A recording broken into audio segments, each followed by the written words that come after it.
ఇందాక నుంచి చాలా చెప్తూ నా అచీవ్మెంట్స్ గురించి చెప్పాను. Pawan Kalyan is my achievement,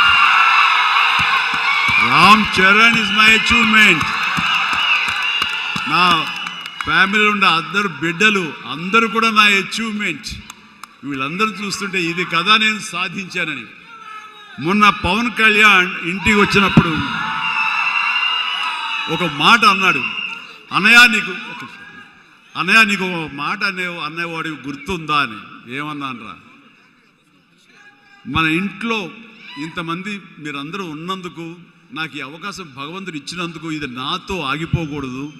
ఒక రాజ్ కపూర్ ఫ్యామిలీలో ఎంతమంది ఎలా ఉన్నారో ఆ రకంగా మరొక రాజ్ కపూర్ ఫ్యామిలీ మన మెగా ఫ్యామిలీ అవ్వాలి అని నువ్వు చెప్పావు. ఈ రోజున చూస్తుంటే తలుచుకుంటే నీ మాట ప్రభావం, నీ మాట మంత్రంగా ఈరోజు పనిచేసి మన ఫ్యామిలీలో ఇంతమంది 9 ఉన్నాము, 10 మంది దాకా ఉన్నావు అంటే కనుక నీ మాట పవర్. ఎందుకంటే నువ్వు చాలా నిష్కల్మషంగా అంటావు, అనేదో కన్విక్షన్తో అంటావు, అందులో ఎలాంటి పొల్యూషన్ ఉండదు కాబట్టి దానికి బలం ఎక్కువ అన్నయ్య. మంచి మనసుతో అంటావు, పాజిటివ్తో అంటావు అని కళ్యాణ్ బాబు అంటే అవును కదా అనుకున్నా. తెలియకుండా అదే ఒక పత్రిక కపూర్ ఫ్యామిలీ ఆఫ్ సౌత్ అంటూ మా గురించి ప్రస్తావించినప్పుడు, భగవంతుడా, ఇది మా గొప్పతనం కాదు, నువ్వు ఈ ప్రజలు, నా అభిమానులు, ఈ ప్రేక్షకులు మమ్మల్ని ఆదరించారు కాబట్టి మేము ఈ స్థాయిలో ఉన్నాము అనుకున్నది ఆ రకంగా సాధించగలిగాము అనిపిస్తుంది.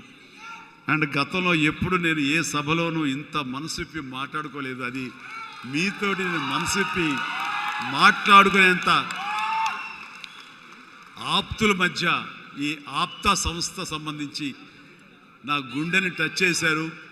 అందుకనే లోపల నుంచి అది తన్నుకొచ్చింది కాబట్టి మనస్ఫూర్తిగా నా కుటుంబ సభ్యులతోటి, నా వాళ్ళతోటి నేను మాట్లాడుతున్నట్టుగా అనిపిస్తుంది.